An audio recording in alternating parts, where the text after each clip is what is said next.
Hello, നമുക്കിന്ന് ഈ measurement സ്പൂണുകളിലെ അളവ് സാധാരണ സ്പൂണുകളിൽ എടുക്കുന്ന സമയത്ത് എത്ര വരുന്നു എന്ന് നോക്കിയാലോ. എല്ലാവരുടെ കയ്യിലും ഈ മെഷർമെൻറ്റ് സ്പൂണുകൾ ഉണ്ടാവണമെന്നില്ലല്ലോ. അപ്പോൾ ചിലർക്കെങ്കിലും ഒരു ഡൗട്ട് ഉണ്ടാവും, മെഷർമെൻറ്റ് സ്പൂണുകളിൽ എടുക്കുന്ന അതേ അളവ് തന്നെയാണോ സാധാരണ നമ്മൾ ടീസ്പൂൺ ടേബിൾ സ്പൂണിലെല്ലാം എടുക്കുന്ന സമയത്ത് ഉണ്ടാവുക എന്നുള്ളത് ചിലർക്കെങ്കിലും ഒരു ഡൗട്ട് ഉണ്ടാവും.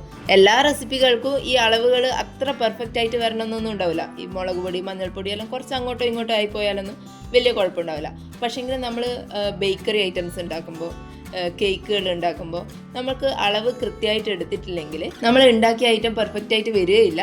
എന്താ സംഭവിച്ചതെന്ന് മനസ്സിലാവുകയില്ല. നമ്മളെ എല്ലാവരുടെ കയ്യിലും ഈ ടീസ്പൂണും ടേബിൾ സ്പൂണും എല്ലാം ഉണ്ടാവും. പക്ഷേങ്കിൽ അതിൽ എത്ര എടുക്കണം എന്നുള്ളത് ഒരു ഡൗട്ടായിരിക്കും. നമ്മൾ മെഷർമെൻറ്റ് സ്പൂണുകളിൽ എടുക്കുന്ന സമയത്ത് നമുക്കൊന്ന് ലെവൽ ചെയ്തിട്ട് എടുക്കാൻ പറ്റും. പക്ഷേങ്കിൽ സാധാരണ സ്പൂണുകളിൽ എടുക്കുമ്പോൾ നമുക്ക് അതിനെ ലെവൽ ചെയ്തിട്ട് എടുക്കാൻ പറ്റില്ലല്ലോ.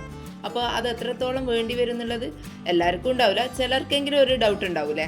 ഈ കുക്കിംഗ് എല്ലാം പഠിച്ചു തുടങ്ങുന്ന കുട്ടികൾക്ക്, അല്ലെങ്കിൽ ബാച്ചിലേഴ്സിന്, ഹോസ്റ്റലിൽ നിൽക്കുന്ന കുട്ടികൾക്ക് എല്ലാം ഉപകാരപ്പെടുമെങ്കിലും നല്ലതല്ലേ. ഇതിലിപ്പോൾ അളവ് കാണിക്കാൻ വേണ്ടിയിട്ട് ഞാൻ കുറച്ച് കടലമാവ് എടുത്തിട്ടുണ്ട്. ആദ്യം നമുക്ക് 1/2 ടീസ്പൂണിൻ്റെ മെഷർമെൻറ്റ് സ്പൂൺ എടുത്തിട്ടുണ്ട്.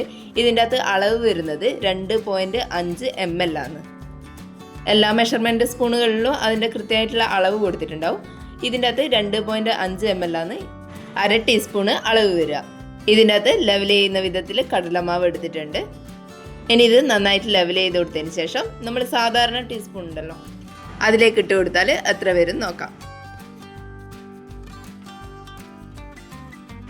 ഈ ഒരളവിലാണ് നമ്മൾ സാധാരണ ടീസ്പൂണിൽ എടുക്കുന്ന സമയത്ത് 1/2 ടീസ്പൂൺ എന്ന് പറയുന്നത് ഉണ്ടാവുക.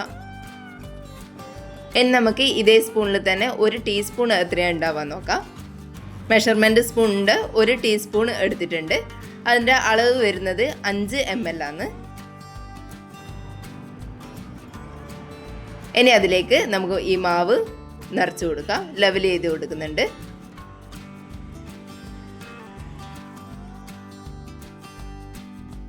ഇനി ഇത് നമ്മൾ സാധാരണ ടീസ്പൂണിൻ്റെ അകത്ത് ഇടുന്ന സമയത്ത് ഈ ഒരു ലെവലിൽ കിട്ടും.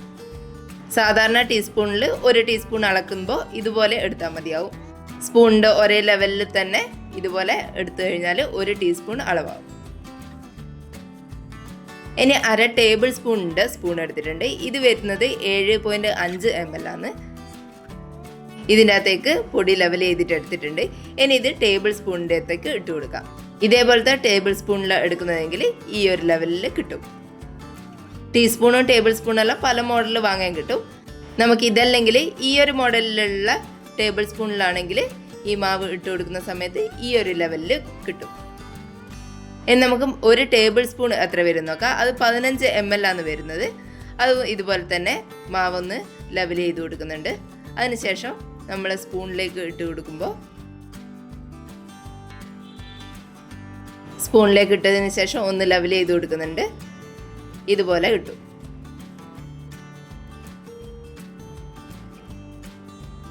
ഇതുപോലെ നന്നായിട്ട് ലെവൽ ചെയ്ത വിധത്തിൽ ഇത്ര മതിയാവും. അതേപോലെ തന്നെ ഇതുപോലെ റൗണ്ട് ഷേപ്പിലുള്ളതിലേക്കാണെങ്കിലും ഇട്ട് കൊടുത്തു കഴിഞ്ഞാൽ ഒരേ ലെവലിൽ തന്നെ, നമ്മളിങ്ങനെ കൂമ്പാരായിട്ടൊന്നും ഇടേണ്ട ആവശ്യമില്ല, ഒരേ ലെവലിൽ തന്നെ ഇതുപോലെ കിട്ടും.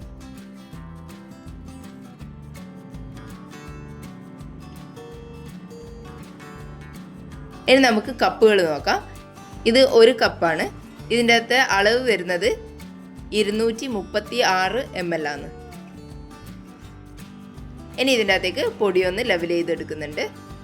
ഇനി ഇത് നമുക്ക് 2 വിധത്തിൽ ഇട്ട് നോക്കാം. ഈ ഒരു കപ്പ് എടുത്തിട്ടുണ്ട്.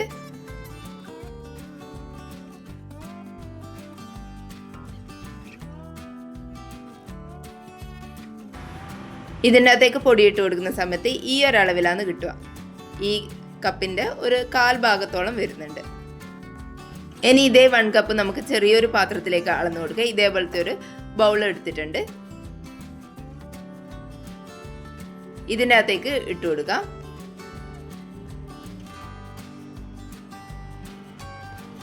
ഇത് ഏകദേശം ലെവൽ ചെയ്യുമ്പോൾ കുറച്ചൊന്ന് പുറത്തേക്ക് പോകുന്നുണ്ട്, എന്നാലും ഒരു ലെവലായിട്ട് തന്നെ വരുന്നുണ്ട്. ഈ ടൈപ്പിലുള്ള ഒരു കപ്പ് എടുക്കുന്നതെങ്കിൽ 1 കപ്പിന് സെയിം ആയിരിക്കും.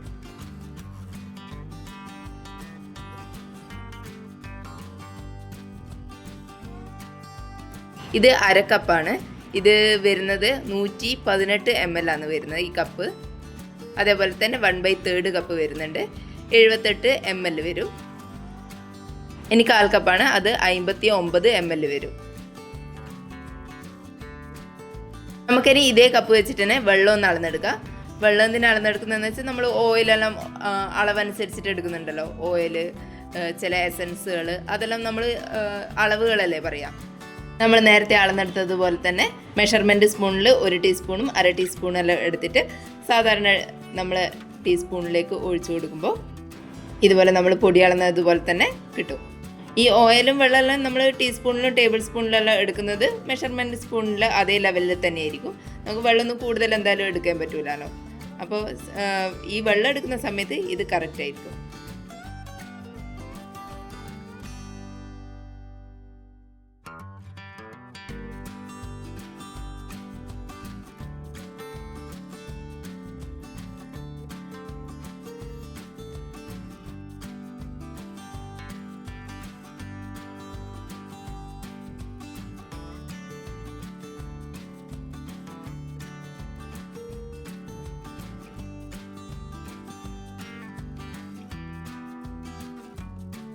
നമുക്കിനി ഈ വെള്ളം കപ്പുകളിൽ അളന്ന് നോക്കാം. നമ്മൾ 1 കപ്പ് എടുക്കുന്ന സമയത്ത് വെള്ളം നിറയെ എടുത്തിട്ടുണ്ട്. ഇതിന് നമ്മൾ നേരത്തെ എടുത്തിട്ടുള്ള അതേ കപ്പിലേക്ക് ഒഴിച്ചു കൊടുക്കുന്നുണ്ട്. ഇതിനകത്തേക്ക് 1 കപ്പ് എന്ന് പറയുന്ന സമയത്ത് ഈ ഒരു ലെവലിലാണ് വെള്ളം കിട്ടുക. നമ്മൾ പൊടി അളന്ന് എടുത്ത പോലെ തന്നെ ഏകദേശം ഒരു 1/4 ഭാഗത്തോളം വരുന്നുണ്ട്. ഇനി നമുക്കിതൊരു ഗ്ലാസിൻ്റെ അളവിൽ നോക്കാം. അതായിരിക്കും കൂടുതൽ എളുപ്പം. ഇതേപോലത്തെ ഒരു ഗ്ലാസ് എന്തായാലും എല്ലാവരുടെ അടുത്തും ഉണ്ടാവും. അപ്പോൾ ഈ ഒരു ഗ്ലാസ്സിൽ 1 കപ്പ് അളന്നെടുക്കുന്ന സമയത്ത് എത്ര വരുന്നുണ്ട് എന്നൊന്ന് നോക്കാം. ഗ്ലാസ്സിലേക്ക് ഒഴിച്ചു കൊടുക്കുന്നുണ്ട്. നമ്മൾ 1 കപ്പ് മുഴുവനായിട്ട് ഒഴിച്ചു കൊടുക്കുമ്പോൾ ഈ ഒരു ലെവലിലാണ് കിട്ടുന്നത്. കുറച്ച് പുറത്തേക്ക് പോയിട്ടുണ്ട്, എന്നാലും ഈ ഒരു ലെവലിൽ കിട്ടുന്നുണ്ട്. ഒരു ഗ്ലാസ് എന്ന് പറയുന്നത് 1 കപ്പായിട്ട് തന്നെ എടുക്കാം. ഈ ഒരു വലുപ്പത്തിലുള്ള ഗ്ലാസ് തന്നെ ആയിരിക്കണം. ഇതിലും ചെറിയ അളവിൽ എടുത്തു കഴിഞ്ഞാൽ ശരിയാവില്ല. ഈ ഒരു അളവിലുള്ള ഗ്ലാസ് വെച്ചിട്ട് നമുക്ക് 1/2 കപ്പും 1/4 കപ്പെല്ലാം അളന്ന് നോക്കാം. ഇത് 1/2 കപ്പിൻ്റെ കപ്പാണ്. ഗ്ലാസ്സിലേക്ക് ഒഴിക്കുന്ന സമയത്ത് ഏകദേശം പകുതിയോളം വരുന്നുണ്ട്. നമുക്ക് ഏകദേശം ഒരളവ് കിട്ടിക്കഴിഞ്ഞാൽ ബാക്കിയെല്ലാം അതേ കപ്പിൽ തന്നെ അളന്നെടുക്കാം. ഇതുപോലെ മെഷർമെൻറ്റ് കപ്പുകൾ ഇല്ലാത്തവർക്ക് ഈ വീഡിയോ ഉപകാരപ്പെട്ടിട്ടുണ്ടെങ്കിൽ ഒന്ന് വീഡിയോ ലൈക്ക് ചെയ്ത് സബ്സ്ക്രൈബ് ചെയ്യണേ. Thank you.